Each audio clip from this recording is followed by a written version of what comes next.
Thank you for joining our closing keynote of Be the Light, How to Shine Bright in the World. Today's panel will be moderated, and it's a question and answer about how to apply your values or integrate what you believe into your actions. We really appreciate our board in the way that they have participated and shown up to try to help us in these kinds of key decisions in our life. And we want to make sure they get as much time as possible. So we're going to go right into the questions.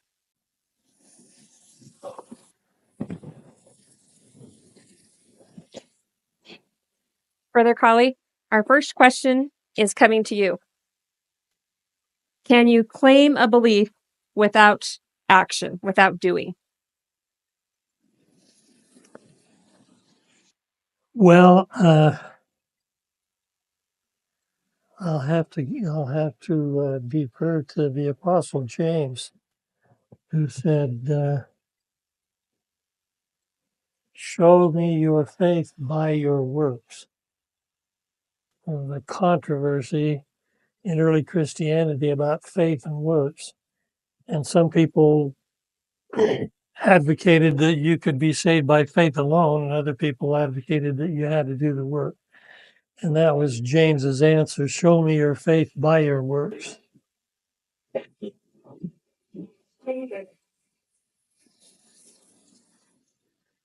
I have a loud enough voice. I just don't want to yell through the mic. Brother Knudson, what is something simple that you wish people would understand about living a good life? Can I go back and talk about his thing first? For sure. The words you said were, can you claim faith without works? And it's a free country. We talk all day about whatever we want to talk about, but there is a disconnect between faith. Faith being a belief in a set of policies.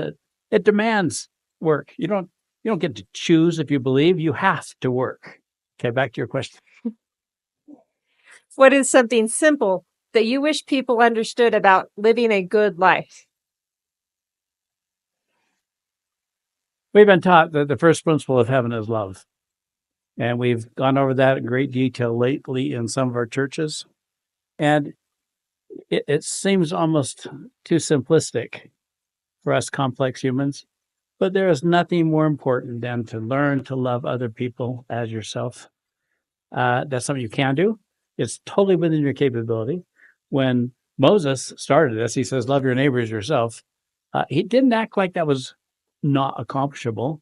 And it certainly is the basis of a wonderful society. What the one I love is Jesus took it a step further. Loving your neighbors yourself means if they slap you, you slap them. You're kind of even. Jesus said, here's the new standard. And he described it that way. He says, here is a new commandment. Almost everything Jesus said, he said, it is written. Moses said, this one is a new commandment. He said, you need to love each other like I've loved you. I'm going to my Father. I've nurtured you. I've held you on my lap. I patted your head. I've held your puppy. He says, but I'm going to the Father. And my job description for you going forward is you have to love each other, the quality of love that Jesus extended to them. And I don't think any of us are exempt from that. With the household of faith, with the community of the faithful, it is our mission to nurture each other like Christ would if he were with us. Let's practice that one every single day. We have one of the beautiful things about our whole society is we're surrounded by people, I'm going to use this word, and I apologize, worthy of our love. We look in each other's faces, we're looking at each other in the image of our Father in heaven. And consequently, not because you're good or bad yet, but consequently, you're worthy of all the love of God and of one another. Thank you. Brother Cawley, I'm going to use a word that I know that you know, but I'm going to define it so we all can use that definition. Praxis is the process by which a theory, lesson, or skill is enacted, embodied, realized, applied, or put into practice. And it is praxis, praxis. Praxis also refers to the act of engaging or exercising to an idea. What is a recommendation you have for young people as they choose a praxis for life? Well, I think a very, very fundamental, basic thing that you have to learn. You have to, I think you have to learn this. I don't think it comes naturally. But that is that you have to respect other people as human beings and allow them the prerogatives of managing their life according to their ideas and principles as you wish to do yourself. And this all goes to interhuman relationships. A lot of our problems in life come from interrelationships between other human beings. And we wish they would behave the way we want them to behave. When they don't, we get disturbed, and sometimes we try to force them to do that, which is not a correct principle. Learning how to allow that and at the same time love them is a basis for all of the applications of your principles that you put in your life. Thank you. Brother Hammon, it has been said that the soul that is always grateful is closer to God. How does gratitude foster a sense of purpose and meaning in life? Say the last that again. How does gratitude foster a sense of purpose and meaning in life? She saved the hard one for me. You know, it's that.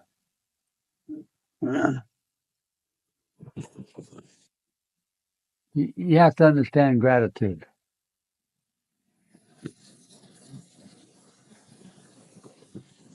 Gratitude, if we use an opposite, gratitude, pride would be the opposite. I am everything. I have done everything. I owe nothing. The opposite, I have been blessed. Blessed, give me a different word for blessed. I'll give you one. Help. Another one for blessed. Encourage, strengthen. In other words, you have been given something to help you. You have been given something. The great experience that Moses had when he met with God, he came away with the understanding after meeting with God that he was nothing. He was absolutely zero, which he said in his own words, he had never conceived. He had never conceived. So when we are grateful, we have to give back, and we have to owe, and we have to do. That directs our life to give, to respond.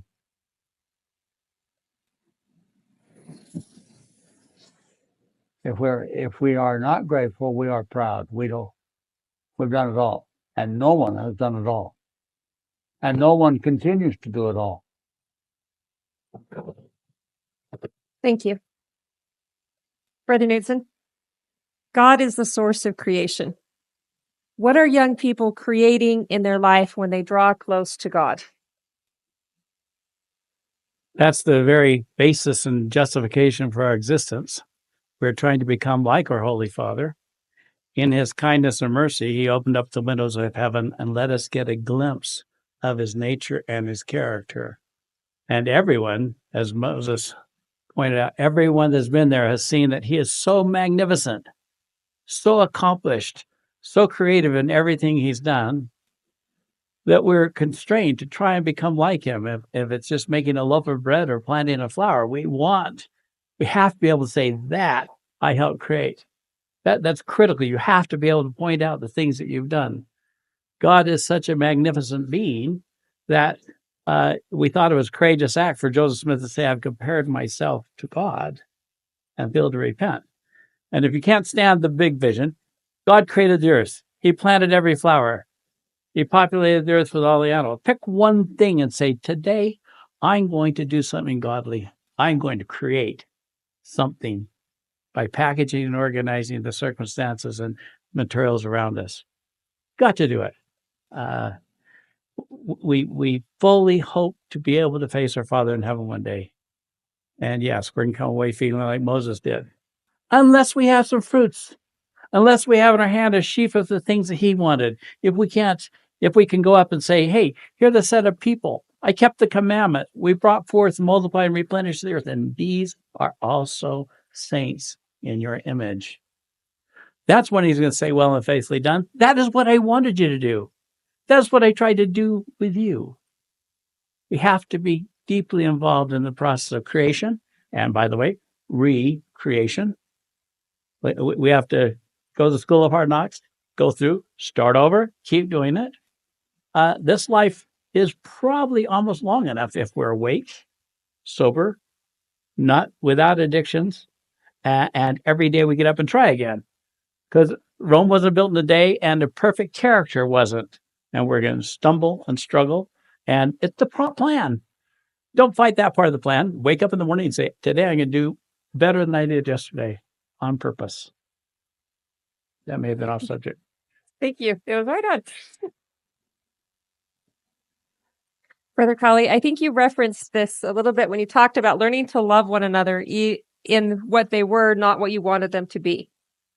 But the nature of shining, light shining, includes an idea of contrast.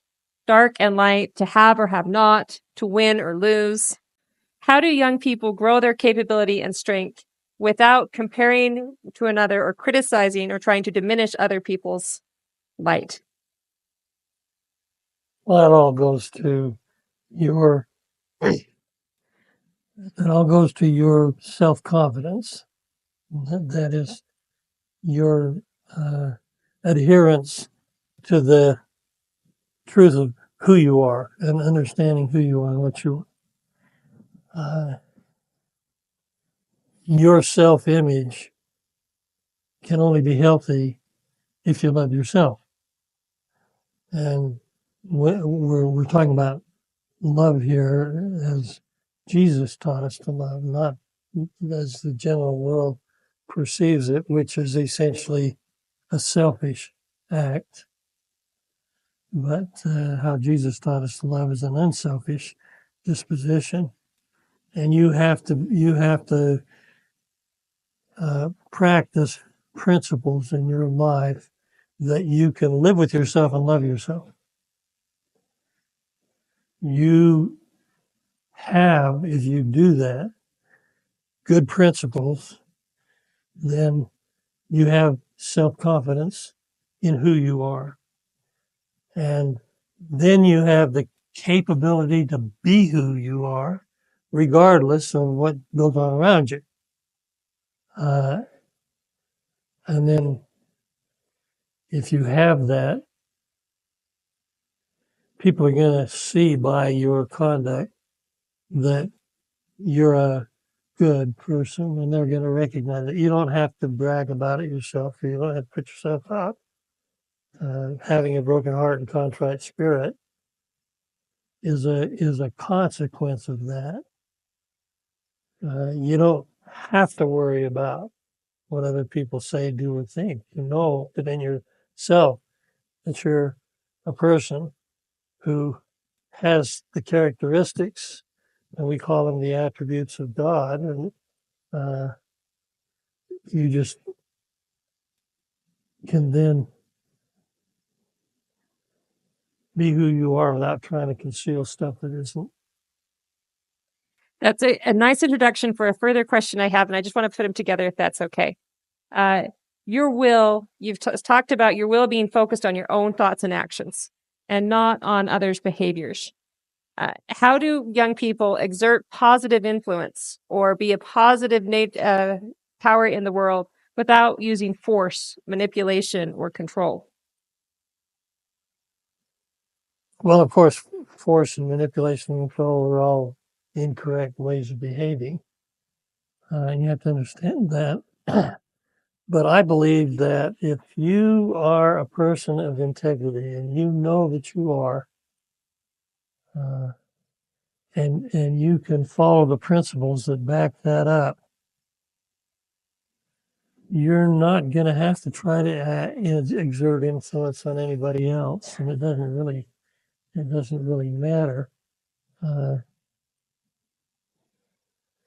They're going to see what you are, and they're going to respect what you are if it's good, and that influence, they're looking at your behavior and say, "Oh, I would like to be like that." That's the best way to exert influence. Thank you. Brother Newton, you referred to getting up every day and trying to be a little bit better each day. And success is a progressive realization of a worthy ideal. What ideals did you set in your youth that you feel like have contributed to your success? Let's at least start that in two different phases. When you're trying to establish a sense of self-worth, you establish a set of principles you're determined, absolutely determined to hold yourself to. That's what you want to do. When I'm frustrated with myself is when I know the perfection of a principle. I know exactly what it looked like, and I didn't get up early enough today to meet it. That one is the one that hurts my soul, where I do less than what I know. So be careful not to go beyond the mark.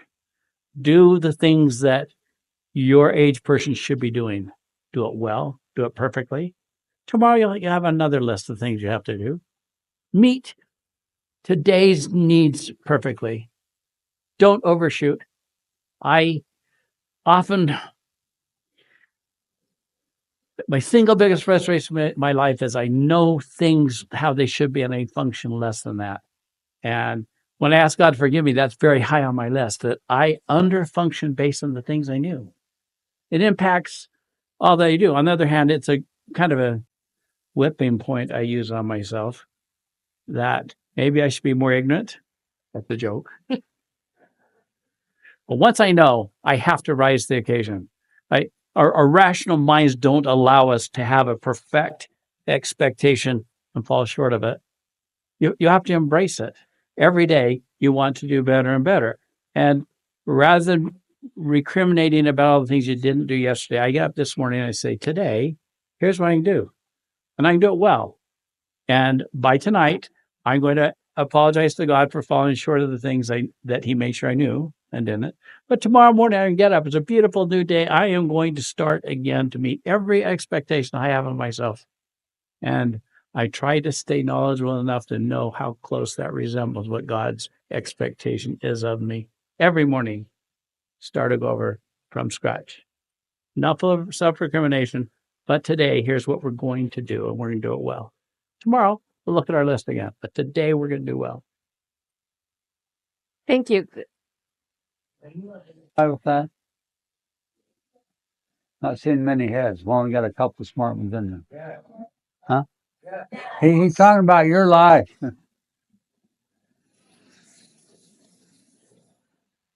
So how should you meet the morning? Yeah. What did he tell you just now? I'm interrupting here because this is pertinent to young people, especially. They are their worst enemies. They tear themselves down better than their friends can.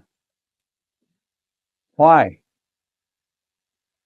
Because they have expectations or a set that is not realistic. So do you have that issue in the morning? Do you start your day with everything you did wrong the day before? No. Or how you're going to conquer it, overcome it? I know how you come to school, so don't tell me. Another day of what? Yeah, that's the way it should be. Another day of defeat rather than an accomplishment. I don't do it. No, I hope you jump in. We're going to follow up a little bit on that same question. You I referenced. just answered mine, whichever one that was. We're saving up the hard ones. You said your age of people should be doing. You do the things that your age of people should be doing when you answered that question. And sometimes when you're in school or when you are preparing for other events, you can get lost in the things that you're waiting to do. Is there any way, or is there a place where students are waiting to live the gospel, or is the gospel or are good principles available to them in the age of people that they are? Is that it? That's yours. Yes. Sometimes we complain that our wife didn't come with an instruction manual like our car did. What I found out now, though, our cars don't come with one either. You have to do a little dial thing to find out how to change the oil. But what we like about the Aaronic priesthood instructions, it says at 12, here are the things you're supposed to be doing. It says at 14, here are the things you're supposed to be doing. That's kind of a neat little guideline. At 16, here's where you're supposed to be able to do. And it says you're supposed to be able to exhort, warn, teach. There is a set of job descriptions in the Aaronic priesthood instruction manual that we all know what we have to do.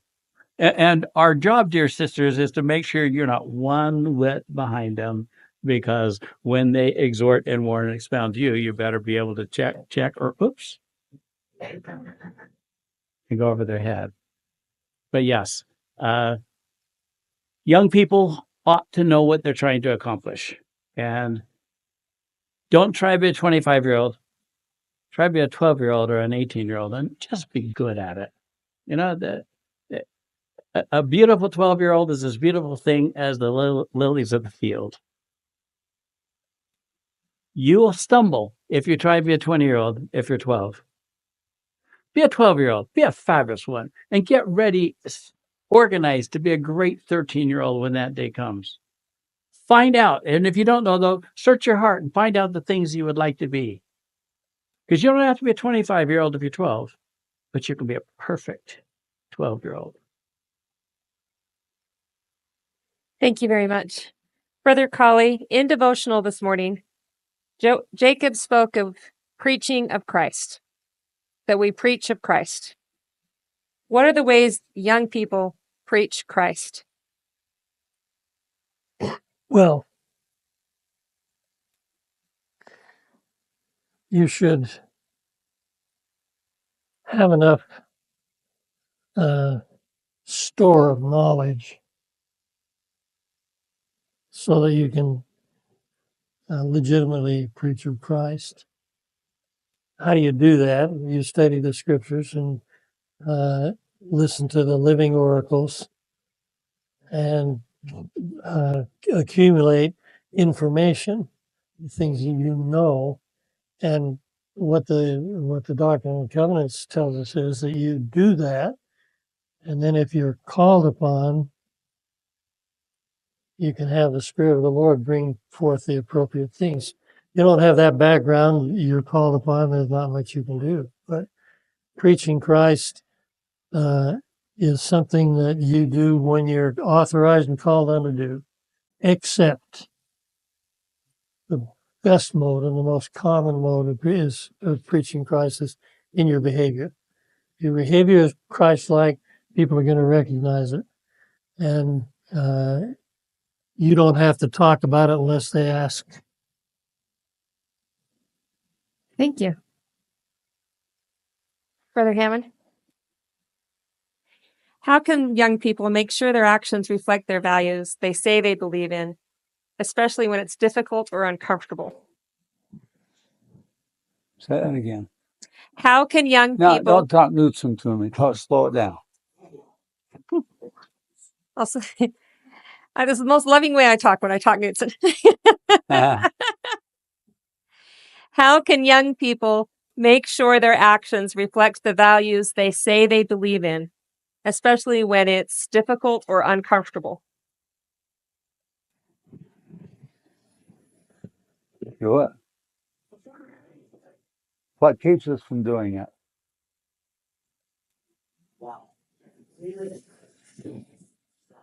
Well, we're not thinking on the proper level. Example, we have placed a friend or an associate above the principle that we're talking about. They're not above the principle. So you diminish yourself by how you compare yourself. So if it's what you believe, that's what you believe. And we call a testimony a what? A strength, a rod. It's what we believe. That is what we hold to. If we're working on someone else's light, what happens? Their light may go out, and then where's your light? So you have to carry that light within yourself, that feeling, that knowledge of yourself, what you want to become. Doesn't mean that you have to make everybody else become that, does it? And in school, we use peer pressure. That's terrible. Because we are pressuring people to become like something we want them to be, rather than what they think they should become. And we are not the example, the standard. We're not the standard. Christ is the standard. And what did he do? And the example of Mary, he said, everybody cast their stone. That we're able to, without sin. Whatever without sin, cast that stone. Everybody had to back away. And then he said, and I do not condemn thee. Well, that's not the point to condemn one another, but it's not our place to compare ourselves to one another either, and to have that influence in our life. And that's what advertising is. That's how they get you, isn't it? What'd you buy recently? Why'd you buy it? Huh? Well, half the store's makeup, girls. Why'd you buy it? You saw it. You wanted to be like that. What was that question? It was that. Oh, Yeah. Yes, please. you sure? I think the question she was trying to say is, so we make a perfect description to ourselves of ourselves, what we want to become. And we use our examples around us. We use the scriptures to try and decide this is what we would like to be today. Now, when you go out and find out that's not been quite as popular as you thought it was going to be. I mean, it's a priest at school, right? But you got little people and you got big people and you got people with making headway. And so you find out that you have a degree of discomfort in defending and establishing yourself, the principles you selected for yourself. What I would like you to do is use that as a test. If that's your principle, be uncomfortable and do it. If it's not your principle, tomorrow morning you get to rewrite your principle list. But don't just get discouraged because there's conflict or contest or discomfort. That's what it's for. You walk right in there, and it is a test of how serious you were about that set of things. And if you find out it's more than you accomplish today, tomorrow, take a couple items off your list. You've got to be able to succeed every day. So don't shoot beyond the mark. But use that as a test. If you feel discomfort, relook at the principle that you're using in spite of all that, and either adhere to it at all costs or mellow it down for tomorrow. Thank you. Brother Cawley, we've been hearing about facing some of the adversity of challenges each day. And adolescence and young time is a young and emotional time of life. How do you use principles or goals to help answer or manage your emotions? Well, in the first place, you have to have a fairly clear idea of what your principles are, or what good principles are, and then it's just a matter of this proposition that we face in life, and it's not just youth; it's all through life. No matter what age you are, this struggle between the body and the spirit. Your body, of necessity, has chemical reactions that occur, and hormones that you carry, and you have those for a very good reason. But being able to make them serve the proper reason is is something that has to be learned.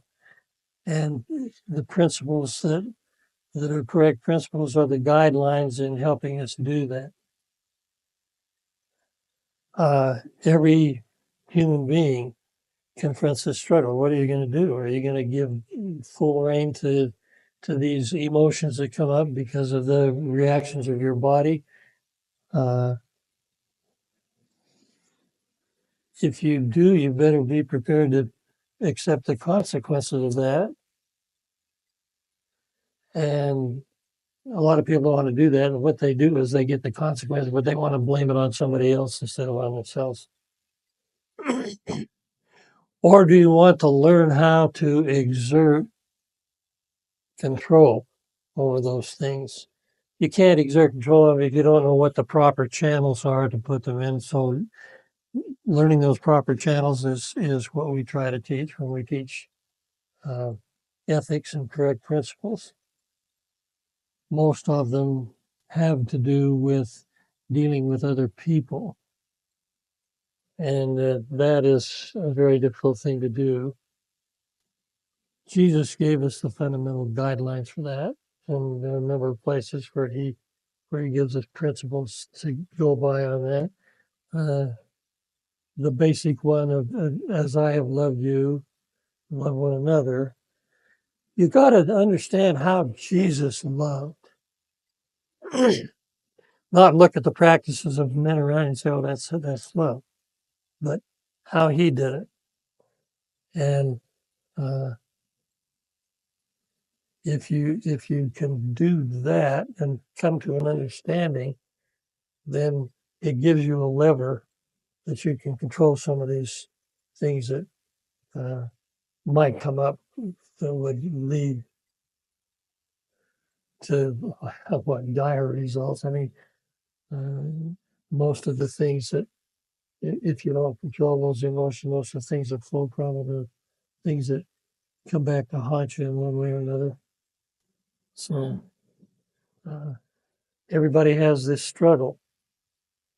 And if you don't have a clear view of the correct principles, then you're not going to be able to exert the kind of control you want. And a lot of people just don't try that. They just let their emotions guide their lives. And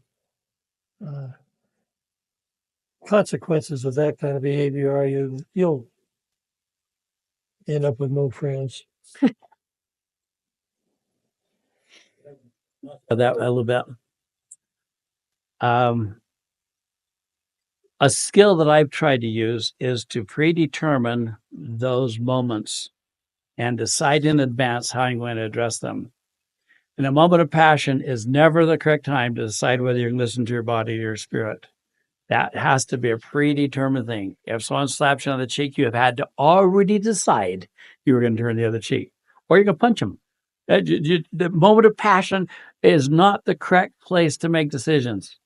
So look at your life, contemplate what could happen to you today or tomorrow, and pre-agree to yourself how you can manage it.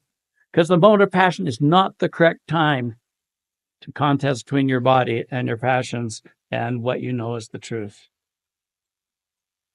Thank you. This will be our final question, and it will be to the entire panel. Hypocrisy is the practice of claiming to have moral standards or beliefs to which one's own behavior does not conform, or pretense. Hypocrisy. Hypocrisy is the practice of claiming to have moral standards or beliefs to which one's own behavior does not conform. It's a pretending or a pretense. We'd like to start with Brother Cawley. How do young people speak to the living the scripture of let your light so shine? What are some of What are some of the actions that young people have when they let their light so shine? Well, they will, most importantly, they will have a willingness to sacrifice their selfish desires for the sake and benefit of another person. And this is the law of sacrifice. We call it the law of sacrifice. It's, to me, the basis of loving one another. That's what love is your willingness to sacrifice something you hold dear that you prize for the sake of another person. And so, orienting yourself to that kind of procedure in your daily activities instead of looking for your own advantage and going for your own advantage. This is where hypocrisy arises. You have a desire for something. You want something. The path to getting that something goes against your principle. And so now you have to say, well, am I going to be true to these principles, or am I going to take this advantage here, even though I have to violate? And then I'm going to have to try to pretend that I had integrity when I didn't, which is a burden that you really don't want to carry. And to resolve that conflict on the side of sacrificing that thing for the sake of the principle is what you need to learn how to do. And if you can do that, then hypocrisy won't be part of your life. Thank you, Brother Knudson. The very problem with hypocrisy is it means that you are not relying on your standards and you're expecting the general standards of the people to be the prevailing set of principles. And the only reason I would be hypocritical is if I wanted to pretend I was using your principles instead of being valid and have integrity of my own principles. Therein is the mistake. If we have a society here where it's socially advantageous to say you love one another, and yet you just soon throw their locker stuff on the ground, there is the basis of the hypocrisy. Don't embrace any more than you can deliver. If we've accidentally ended up with an environment that is socially acceptable to say things different or stronger than we can deliver on, that is a mistake. Rethink your premises. Go back, and you'd rather be out of sync than pretending you are in sync and not be. Integrity yourself is pretty important. I respect when you try to have integrity with me, but there's nothing more critical than integrity to yourself. Last person on earth you want to lie to is yourself. You haven't tricked anybody except yourself. So be wise and careful. Don't try to meet a metric that's not yours. It's not pretty. Thank you, Brother Hammon. They hear me all the time. So, what you're striving to do in all this work that you go through is to be converted to something.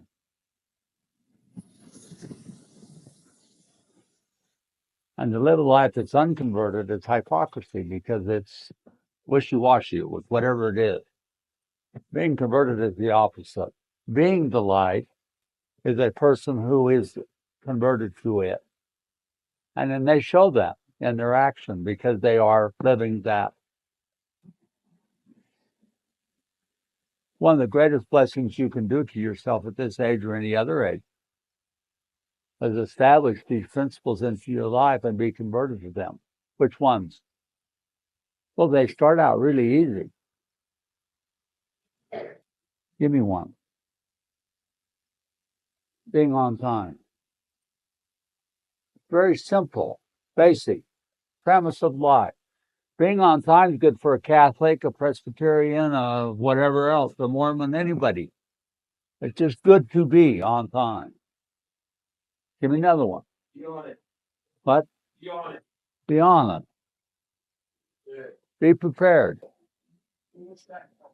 All these things that we're trying to establish in the young people will prepare you for whatever you want to go and do, but they are basic to life.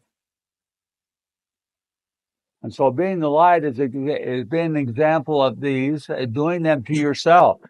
You're living them yourself. You're being that yourself. And you will be the most sought after group of young people in the world. because you have those qualities, and that you value them enough to live them. You know how valuable that is, the person that's honest? Very rare in the world today. Very rare in the world today. So these elements that you're working on are very small, but they build, they build, they build. And so you can see, if you go through the gospel plan in your life, you can see how they fit. But they just are basic good principles to live by. And then when I hear Brother Knudson say, live your age, live your age. You can be on time at 10 and be expected to be on time at 10. A good thing to do. That's a good thing for a 10-year-old to do. And you can do these other things also. And you build upon these premises to the other things in life that you want to become and be converted to. So what are you converted to? You have to ask yourself that all the time. And he's already told you how to become converted to something. What do you do? Oh. Yeah, you live it. You just got to tell you got to choose between this and this. And if you choose the right thing toward that, you'll become converted to it. You'll be strengthened in doing that.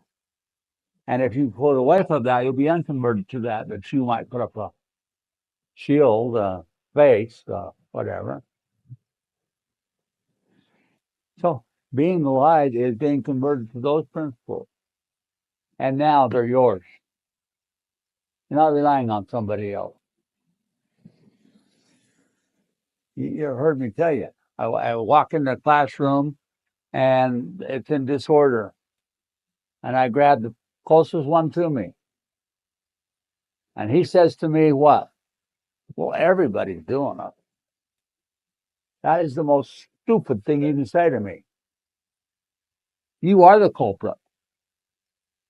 Because you're being pushed by any whim. By you doing it when everybody's doing it and you not doing it, you feed that belief. You strengthen that belief in you. And you become. So, grab you the first one in the room. I'm not doing it. I'm just sitting here behaving. Huh? We learn these principles as we go through life, and then they get more expanded and expanded and expanded. You want to be a valuable person? Yeah, Dad. Yeah. Then you live valuable principles. Brother Knudson gave you a good one today. We can use this one for 2 or 3 weeks. The best business model he knows is to be honest, to be good. You're not only getting your livelihood, but you're becoming the person you want to become. Wow. So if you went to the Lord, you passed through the veil, and you went to the Lord, and you had to leave your $20 billion company behind, what do you got? You got good principles that build it. You're honest. You're fair. Give me another one. You're what? Lovable? Don't give me the lovable one. You're what? Integrity. Yes. And that's what you're striving to do in your young life, is establish integrity, and it doesn't quit. You got the same proposition all the way through life.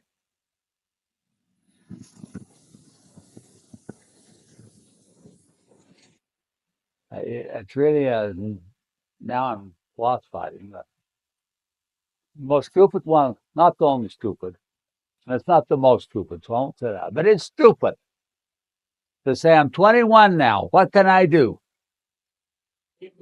I can do anything I want. No. That is so stupid. I'm 76. I can't do anything I want. What happened to 21? You never can. You want to become something. And when you choose that, you have to act it out to have it become part of you.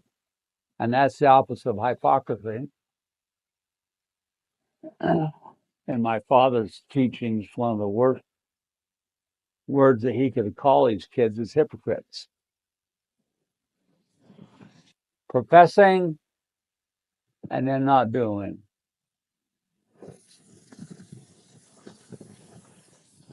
So if you profess to be, do it. Be it. And you're the light. Can I give a warning? Yeah.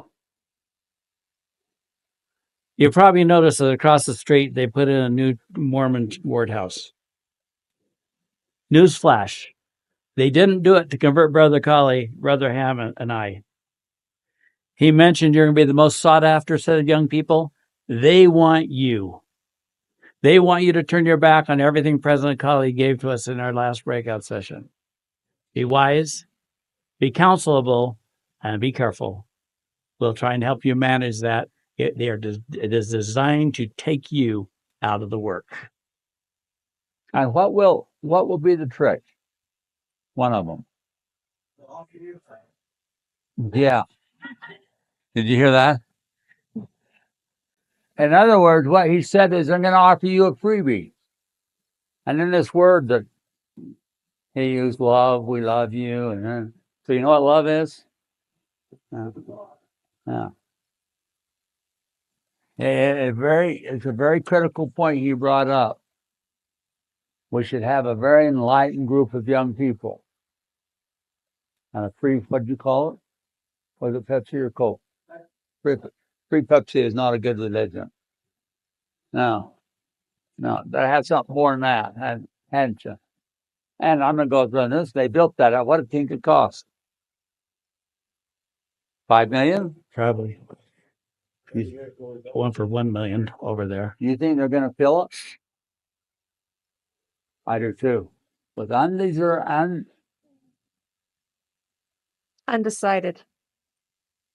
With I got undecided. a word somewhere, lost.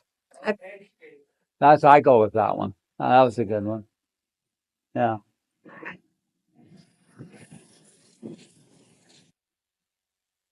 They look at you as uninformed. Are you?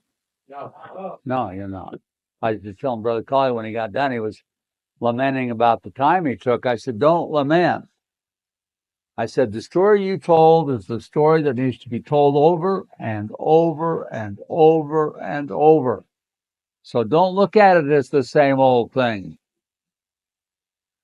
What did you learn that you didn't know before? There was 2 or 3 things, I'm sure.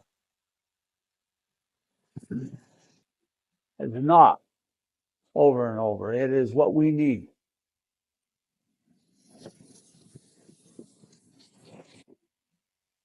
Thank you. I finish the rest of this next week. Yes, this is our closing activity for the convention. I have really enjoyed having all of you young people here.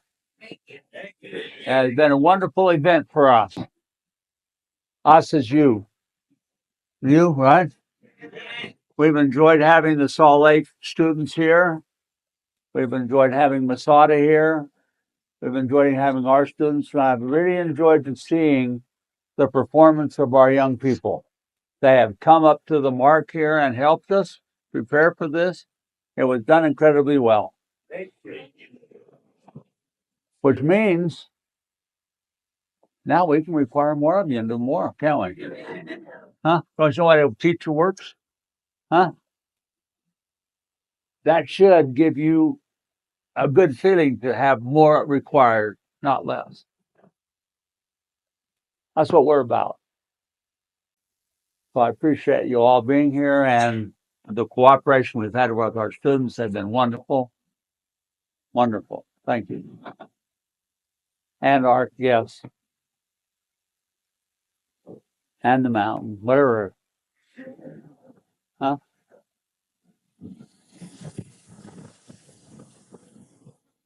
You don't have to tell me, but what are you going to walk away with?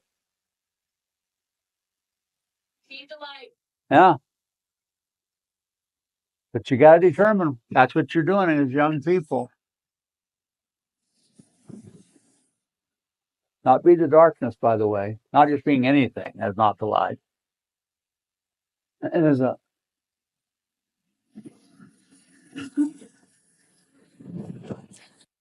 This is the closing activity, and we will have prayer, I think, and dismiss from here.